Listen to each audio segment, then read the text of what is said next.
बिस्मिल्लाहिर्रहमानिर्रहीम, अस्सलाम वालेकुम। देसी टीवी यूएसए के प्रोग्राम पहली दस्तक के एक नए एपिसोड के साथ डॉक्टर सहरिश आलम हाजिर हूँ आपके सामने। एक नए दिन का आगाज़, एक नया दिन, एक नई सुबह, एक नया टॉपिक आज हम आपके सामने लेके आए हैं। जैसे कि आप जानते हैं कि साइकोलॉजी से रिलेटेड आपके जितने भी मसाइल हैं, हम कोशिश करते हैं कि उन पे बात की जाए।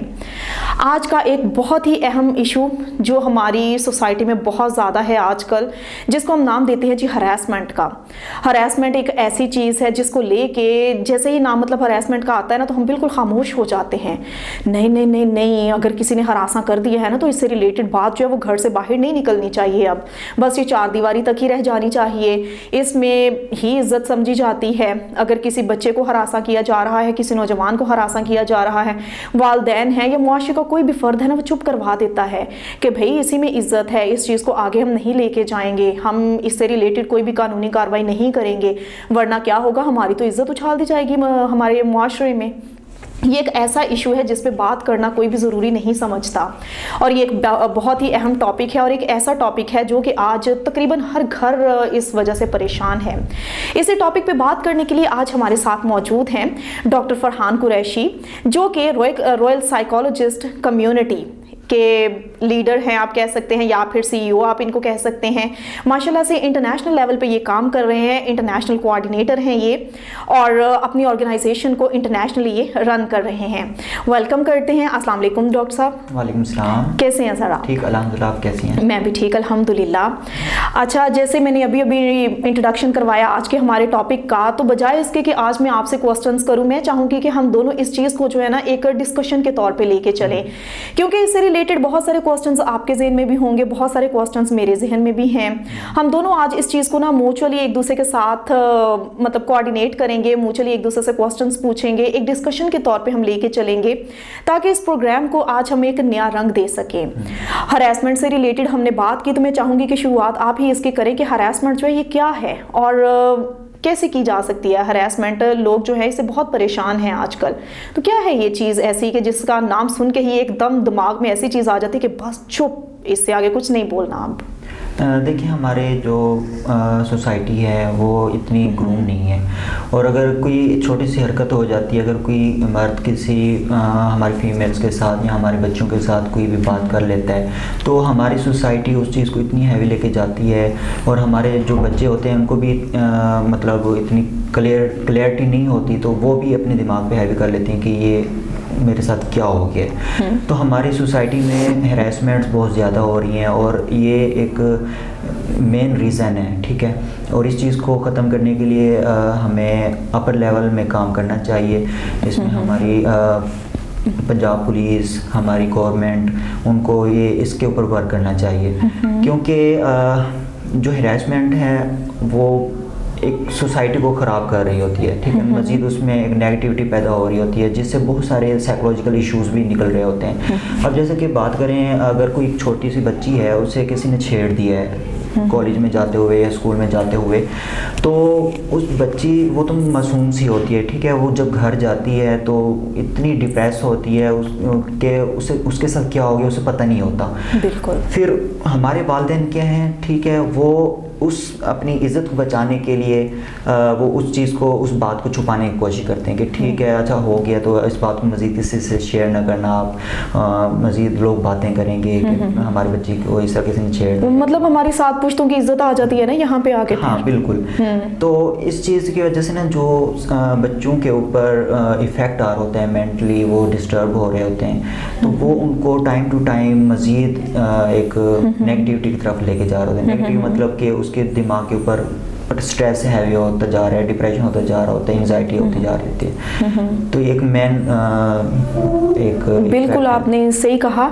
अच्छा, यहाँ पे मैं थोड़ा सा ऐड करना चाहूँगी कि ये चीज़ें जो है ना, अच्छा पहले होता था कि जेंडर डिफरेंसेस इसमें आ जाते थे हरासमेंट में, या फिर कोई एज की लिमिट आ जाती थी। हम जिस मुआशरे का आज हिस्सा है, हम जिस मुआशरे में आज जी रहे हैं, यहाँ पे अगर हम देखते हैं ना, तो आज ना तो जेंडर डिफरेंसेस हैं हरासमेंट में, ना ही एज डिफरेंसेस को देखा जाता है। हमारी जो बच्चियाँ बच्चे बच्चे हैं वो हर तरीके से गैर महफूज हैं आज। अच्छा, हरासमेंट से रिलेटेड मैं थोड़ा सा अपने नाजरीन को बताती जाऊंगी यहाँ पे कि देखिए हरासमेंट जो है ना वो सिर्फ और सिर्फ फिजिकल अब्यूज़ नहीं करना, ठीक है, फिजिकल अब्यूज़ से रिलेटेड ही नहीं है। अगर आपको कोई गलत नज़रों से देखता है तो ये भी हरासमेंट के ही ज़मरे में आता है कि भैया आखिर इस बंदे ने मुझे ऐसे क्यों देखा, ठीक है। दूसरे नंबर पे ये चीज़ आ जाती है कि कोई आपको ब्लैकमेल कर रहा है, definitely that's a kind of harassment as well. अगर हम बात करते हैं कि जाते जाते कोई बंदा जो है वो हमें टच कर गया, ठीक है, हमें उस पर एक्शन लेना चाहिए।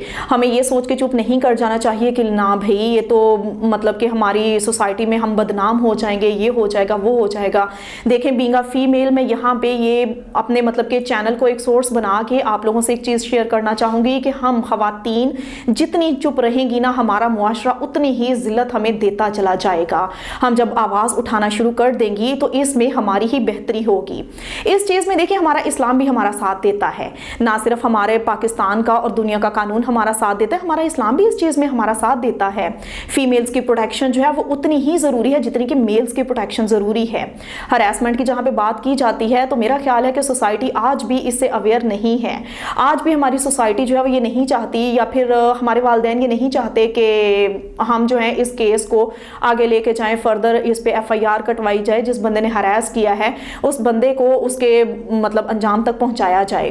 क्या कहेंगे आप यहाँ पे डॉक्टर साहब, इस चीज़ में क्या ऐड करना चाहेंगे? डॉक्टर सैरिश, आपने बिल्कुल सही कहा कि आजकल हमारे जो स्टूडेंट्स हैं, चाहे वो गर्ल्स हैं बॉयज़ हैं, तो वो यूनिवर्सिटी में जाते हैं तो वहाँ पे बहुत सारी प्रॉब्लम्स उनको फेस करने को मिलती हैं। अगर ये एक लड़की को किसी ने छेड़ दिया या गलत नज़रों से देख लिया तो हमारी सोसाइटी की जो बच्चियाँ हैं वो फर्स्ट सेमेस्टर सेकंड सेमेस्टर में वो इतनी खुद को हैवी कर लेती हैं कि उसने मुझे देखा या उसने मुझे बात की, ऐसा क्यों किया उसने। लेकिन जहाँ तक मैं कहूँगा, एक फीमेल्स को अपनी प्रोटेक्शन खुद करनी चाहिए और वो कर सकती हैं। अपने आप को इतना स्ट्रॉन्ग कर लो कि अगर आपको किसी ने छेड़ भी दिया है ना, अगर उसने बुरी बात भी कह दी, आप उनके सामने डट के खड़ो, सेल्फ डिफेंस। हाँ, सेल्फ डिफेंस। उसमें ये होगा कि अगले बंदे को पता चल जाएगा कि हाँ यार, यहाँ पे अब मेरा काम नहीं है, ठीक है, यहाँ से अब जो मैं चाहता हूँ वो नहीं होने वाला। तो इस वजह से सेल्फ प्रोटेक्शन आप खुद कर सकते हो, अपनी मतलब मजबूती आप खुद कर सकती हो। तो दूसरों पे डिपेंड ना करो। इस हवाले से ये ना देखो कि कोई सिक्योरिटी गार्ड है आपको बचाए, ये ना देखो कि मैं कोई पुलिस वालों को बुलाऊं वो आके आपको बचाए। नहीं, आपके अंदर वो पावर है, आप कर सकते हो। तो जितना हो सके अपनी प्रोटेक्शन आप खुद करो, और इस तरह ही हम ये हरासमेंट्स वाले जो भी केसेस हैं, इन चीज़ों से हम खुद को बचा सकते हैं। अच्छा, यहाँ पे थोड़ा सा मैं ऐड करना चाहूँगी कि देखिए पहले तो यही था, जैसे मैंने पहले भी बात की है कि बात सिर्फ और सिर्फ फीमेल्स की थी, बच्चियों की थी या नौजवान लड़कियों की थी। आजकल तो लड़के भी इस चीज़ से मतलब के दूर नहीं हैं, वो भी गैर महफूज हैं। लड़कों को भी उसी तरीके से हरास किया जाता है जिस तरीके से लड़कियों को किया जाता है। हमारी अनफॉर्चुनेटली फैमिलीज जो हैं वो सपोर्ट नहीं करती इस चीज़ को लेके हमें। हमारे चाहे सिबलिंग्स हैं, चाहे हमारे पेरेंट्स हैं, हमारे ताया चाचा हैं, कोई भी फैमिली का फ़र्द जो है ना, हमारे मतलब मैं कह सकती हूँ कि 1000 में से सिर्फ एक फैमिली ऐसी होगी जो कि इस चीज़ को लेके अपने बच्चों को सपोर्ट करेगी, लेकिन 99% फैमिलीज जो हैं वो सपोर्ट नहीं करती, जिसकी वजह से डेफिनेटली वो बंदा या बंदी जो है ना वो खुद को महफूज तरीके से अलग कर लेता है। बिल्कुल सोसाइटी से वो अपने आप को बिल्कुल काट लेता है। जब वो काट लेता है तो डेफिनेटली स्ट्रेस, फिर एंजाइटी और फिर डिप्रेशन की तरफ वो चला जाता है। जब डिप्रेशन की तरफ वो बंदा चला जाता है तो डेफिनेटली वो खुद को तनहा समझता है, और डिप्रेशन की सबसे बड़ी जो अलामत आ जाती है हमारे अंदर, या सबसे बड़ा नुकसान जो साइड इफेक्ट हमारे अंदर आ जाता है वो यही है कि फिर हमारी सुसाइडल थॉट्स स्टार्ट हो जाती हैं। सुसाइडल थॉट्स जब स्टार्ट हो जाती हैं तो डेफिनेटली फिर इंसान जो है ना वो हलाल और हराम की तमीज़ भूल जाता है। वो ये तक तो भूल जाता है फिर कि भाई जिंदगी जो है वो खुदा की एक बहुत बड़ी नेमत है जो उसने हमें दी है। मौत का हक जो है, जिंदगी और मौत का एक जो आप कह सकते हैं कि हक जो है वो सिर्फ और सिर्फ खुदा के पास है। वही देखता है कि किस इंसान की कितनी ज़िंदगी है और किसने कब मरना है। लेकिन जब हम उसके फैसलों में इंटरफेयर करना शुरू कर देते हैं तो हम हराम की मौत मरते हैं। एक तो हमने अपनी दुनिया ख़राब की, अपने पेरेंट्स की भी ज़िंदगियों को ख़राब किया, दूसरा फिर हम क्या करते हैं कि अपनी आने वाली ज़िंदगी को भी ख़राब कर लेते हैं जो कि एक अब्दी ज़िंदगी है हमारी। क्या कहना चाहेंगे आप इस हवाले से डॉक्टर साहब? आजकल हमारी यूनिवर्सिटी में बहुत सारे न्यू जनरेशंस को बहुत सारी चीज़ें फेस करने को मिलती हैं और बहुत सारे लोग आपस में रिलेशनशिप में आ जाते हैं, चाहे वो बॉयज़ ही क्यों ना वो फ्रेंडशिप में आ जाते हैं, और गर्ल्स हैं वो भी बॉयज़ के साथ फ्रेंडशिप में आ जाती हैं। तो ये एक जब वो एक दूसरे के साथ साइड पे होते हैं तो फिर काफ़ी सारे साइकोलॉजिकल इश्यूज़ क्रिएट होते हैं। अभी अगर बात की जाए गर्ल्स बॉयज़ की रिलेशनशिप में, तो जितना टाइम यूनिवर्सिटी में होता है तो वो एक दूसरे के साथ अच्छे होते हैं, लेकिन जैसे ही टाइम टू टाइम उनके गुजरता है तो वो आपस में एक दूसरे का खिलाफ हो जाना और एक दूसरे को ब्लैकमेलिंग करना, तो ये चीज़ें ना गर्ल्स के ऊपर इफ़ेक्ट कर रही होती हैं, जो बाद में उनको डिप्रेशन की तरफ ले जाती हैं। तो ये भी एक किस्म का हैरेसमेंट ही है कि एक जब लड़का, ठीक है वो पहले सीरियस थे अपने रिलेशनशिप में, लेकिन बाद में वो टाइम टू टाइम अपने आप के साथ कट ऑफ हो जाते हैं जब रिलेशन से, तो फिर ब्लैकमेलिंग स्टार्ट कर दी जाती है। तो ब्लैकमेलिंग जो है ना वो भी हैरेसमेंट में आती है। तो इन चीज़ों को हमने देखना है, अपनी जो हमारी फीमेल्स हैं उनको ये समझने की ज़रूरत है कि अपने आप के साथ रहो, अपने आप को मजबूत कर दो कि अगला बंदा आपको ब्लैकमेलिंग ना करे।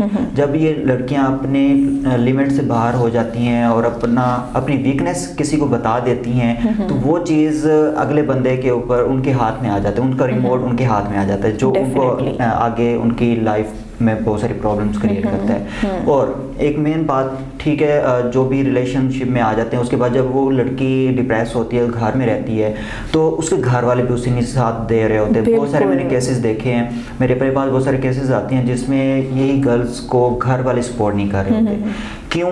क्योंकि वो उस चीज़ को छुपाने की कोशिश करते हैं, या अगर कोई भी हरकत हो जाती है तो वो साथ देने की बजाय उसको मज़ीद प्रेशर देते हैं कि आपने ये हरकत की है और आपका ये कसूर है, मज़ीद उसको मेंटली डिस्टर्ब करते रहते हैं। बिल्कुल, कसूरवार ही ठहरा दिया जाता है, उल्टा कसूरवार भी ठहराया जाता है। तो हमें इस टॉपिक के ऊपर, हमें इस सिनेरियो के ऊपर वाकई देखना चाहिए कि हमें अपने घर को स्ट्रॉन्ग करना है। एक घर में जो एक इम्पॉर्टेंट ये चीज़ है कि आप अच्छा सा इन्वायरमेंट क्रिएट करो, एक दूसरे को समझने की कोशिश करो। अगर आपकी बच्ची डिप्रेस है तो उससे मज़ीद बुरा ना कहो, उसे मज़ीद प्रेशर ना डालो, बल्कि उसके साथ बैठ के उससे पूछो कि बेटा आपकी क्या प्रॉब्लम्स हैं, आप हमसे शेयर करो।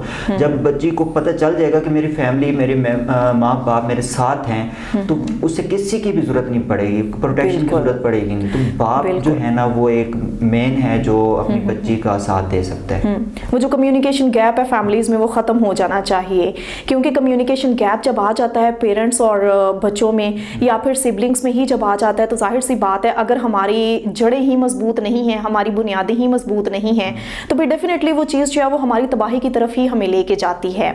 देखिए, इस्लाम हमें यही चीज़ कहता है कि मिलजुल के रहो, ठीक है। Islam is a complete code of life. इस्लाम जो है मुकम्मल ज़ाब्ता हयात है, ये हमें हर पहलू पे रहनुमाई देता है। कुरान करीम हमें ज़िंदगी के हर पहलू पे रहनुमाई देता है। हमारे नबी सल्लल्लाहु अलैहि वसल्लम की ज़िंदगी को अगर हम देखते हैं तो देखिए उन्होंने ज़िंदगी के एक पहलू पे हमें आप कह सकते हैं कि रहनुमाई फरमाई है। हमें एक मुकम्मल रहनुमाई ही नहीं फरमाई, बल्कि हमें वो करके भी दिखाया है। प्रैक्टिकली हर चीज़ को उन्होंने करके दिखाया। हमें ये नहीं कहा कि मेरी आने वाली उम्मत जो है या फिर मेरे उम्मती जो है वो इस चीज़ को फॉलो करेंगे या उन पे ये मुसीबतें आएंगी, बल्कि देखिए वो कुल रहमतुल लिल आलमीन है। नबी सल्लल्लाहु अलैहि वसल्लम रहमतुल लिल आलमीन बनाकर भेजे गए। कुल कायनात जो है वो उन्हीं के लिए तख्लीक की गई, और उन्होंने कौन कौन सी मुसीबतें देखी, क्या क्या जुल्म ढाए गए, उन पे हमने सब कुछ देखा। अगर हम उनकी ज़िंदगी को अपने सामने रख लेते हैं ना, तो हमारी अपनी ज़िंदगियाँ बहुत आसान हो जाती हैं। जब हम बात करते हैं हरासमेंट के हवाले से, तो देखें ये सारी चीज़ें कहाँ से शुरू होती हैं। ये सारी चीज़ें, इन सारी चीज़ों की शुरुआत ही वहाँ से होती है जब हम इस्लाम से दूरी इख्तियार कर लेते हैं। हमारे रिलेशंस जो है वो गलत हो जाते हैं, हमारी नज़रें गलत हो जाती हैं, हमारी नीयतें ख़राब हो जाती हैं। हदीस में क्लियर कट अल्फाज में ये चीज़ कही गई है, इन्नमल अमालु बिन्नियाती, कि अमाल का दारोमदार नीयतों पर है। अगर हमारी नज़रें जो हैं वो साफ़ हैं, हमारी नीयत अच्छी है, तो सामने वाला बंदा जो है ना उसे हम पे कोई प्रॉब्लम नहीं है हमें देखने में। लेकिन अगर गलत नज़र से अगले बंदे को देखा जाएगा, उसे गलत अल्फाज उसके लिए इस्तेमाल किए जाएंगे, तो डेफिनेटली वो तो हरासमेंट के ज़िम्मे में आएगा ही फिर। और इस चीज़ के लिए क्या किया जाता है फिर कि हमारी प्रॉब्लम सबसे बड़ी जो आ जाती है, जैसे हमने पहले भी शेयर किया है कि हमारी फैमिलीज जो इस चीज़ पे फोकस नहीं करती। हम कानूनी कार्रवाई की तरफ जाना तो बहुत दूर की बात है, हम आवाज़ तक नहीं निकलने देते बच्चों की, बड़ों की, कोई भी बंदा जो इस प्रॉब्लम को फेस कर रहा है उसकी आवाज़ तक नहीं निकलने दी जाती। आप लोगों से इस प्लेटफॉर्म के ज़रिए से मैं यही रिक्वेस्ट करूंगी कि काइंडली अपने बच्चों के लिए सपोर्ट बने, उन लोगों को कमज़ोर मत होने दें बल्कि उनकी मजबूती बने। आप लोग उनके साथ ऐसे फ्रेंडशिप रिलेशनशिप रखें अपने बच्चों के साथ कि वो लोग कोई भी प्रॉब्लम है अपनी लाइफ की वो आप लोगों से शेयर करें। जब शेयरिंग हो जाती है, कम्युनिकेशन गैप ख़त्म हो जाता है, तो डेफिनेटली हर प्रॉब्लम जो है ना वो वहीं पे सॉल्व हो जाती है। आपके बच्चे को अगर कोई बाहर तंग करेगा या फिर आपके घर के फ़र्द को कोई भी बाहर तंग करेगा तो आप जानते होंगे हमारा पाकिस्तान का ही कानून नहीं, सिर्फ इंटरनेशनल कानून को भी हम देखते हैं तो वो मुकम्मल तहफ़्फ़ुज़ फराहम करता है हरासमेंट से रिलेटेड। हरासमेंट से रिलेटेड आप जाएँ, FIR कटवाएँ, कानून जो है वो मुकम्मल तहफ़्फ़ुज़ फराहम करता है आपको। ये केसेस जो हैं इनको इसी तरीके से हम ख़त्म कर सकते हैं। हम अपने मुआशरे से ये जो एक बहुत बड़ी बुराई है इसको इसी तरीके से हम ख़त्म कर सकते हैं। दूसरा तरीका जो हमारे पास आता है वो अवेयरनेस के हवाले से ही आता है। एक दूसरे के लिए सपोर्ट बने, एक दूसरे के लिए तकलीफ़ का बायस मत बने। क्या कहना चाहेंगे आप इस हवाले से, एक दूसरे की सपोर्ट बनने के हवाले से और तकलीफ से बचाने के हवाले से? डॉक्टर साहब देखिए, अवेयरनेस जो है ना वो अगर जब हम फैलाएंगे नहीं, अपने पाकिस्तान में लोगों को अवेयर नहीं करेंगे इन चीज़ों से, तब तक ये माशरा हमारा सुकून से नहीं सर्वाइव करेगा। तो एक दूसरों का साथ हम इसी तरह दे सकते हैं कि हम जिनको पता है कि ये चीज़ें हैं और इनको कैसे हम ठीक कर सकते हैं तो दूसरों के साथ शेयर करें ताकि अगले बंदे को भी पता हो। जो जिनको नहीं पता उनके साथ भी हम कम्युनिकेट करें कि ये प्रॉब्लम्स हमें फेस करने को मिल रही हैं और इस तरह हम इनको सही कर सकते हैं। तो जब हम आपस में मिलजुल के कोई भी प्रॉब्लम है उसको सॉल्व करने लग जाते हैं तो आपको पता है कि जब बहुत ज़्यादा ग्रुप आपस में कम्युनिकेट कर रहा होता है या कोलैबोरेशन कर रहा होता है तो वो बहुत सारी प्रॉब्लम्स को थोड़े से टाइम में सॉल्व कर लेते हैं। बिल्कुल जी नाज़रीन, ये था हमारा आज का प्रोग्राम। हरासमेंट के हवाले से आज हमने बात की, हमने इसको देखा कि कैसे डिप्रेशन और फिर हम किस तरीके से सुसाइडल अटेम्प्ट्स की तरफ चले जाते हैं। अपने सोसाइटी का स्टार्ट, अपनी सोसाइटी का जो एक बचाव है उसका स्टार्ट हम अपने घर से नहीं बल्कि खुद से करेंगे। जब हम खुद से ही एक अच्छा स्टार्ट लेंगे तो डेफिनेटली फिर हमारे घर का एनवायरनमेंट अच्छा होगा। एक फ्रेंडली इन्वायरमेंट में जब हम रहना स्टार्ट कर देंगे तो फिर हमारा मुआशरा जो है ना वो अपने आप अच्छाई की जानिब चला जाएगा। इस्लाम की जो तालीमात हैं उनको फॉलो करें, एक दूसरे का सहारा बने, एक दूसरे का साथ दें, एक दूसरे के लिए प्रॉब्लम्स मत क्रिएट करें, क्योंकि हमारी जो पॉजिटिव थिंकिंग होती है ना उसकी पॉजिटिव वाइब्स हमारे सामने वाले जो शख्स है, जो भी हमें देख रहा है, जो भी हमें सुन रहा है, उस तक अपने आप पहुँच जाती हैं। इस टॉपिक से रिलेटेड या फिर साइकोलॉजी से रिलेटेड कोई भी आपके इश्यूज़ हैं हमसे शेयर करें, कमेंट्स में हमसे अपने प्रॉब्लम्स को शेयर करें, इंशाल्लाह हम आपको उसका आंसर देंगे। आज के इस प्रोग्राम में बस इतना ही। आज के लिए हमारा साथ दीजिएगा और देखते रहें हमारा प्रोग्राम पहली दस्तक। अब तक के लिए हमें इजाज़त दें। अल्लाह हाफ़िज़।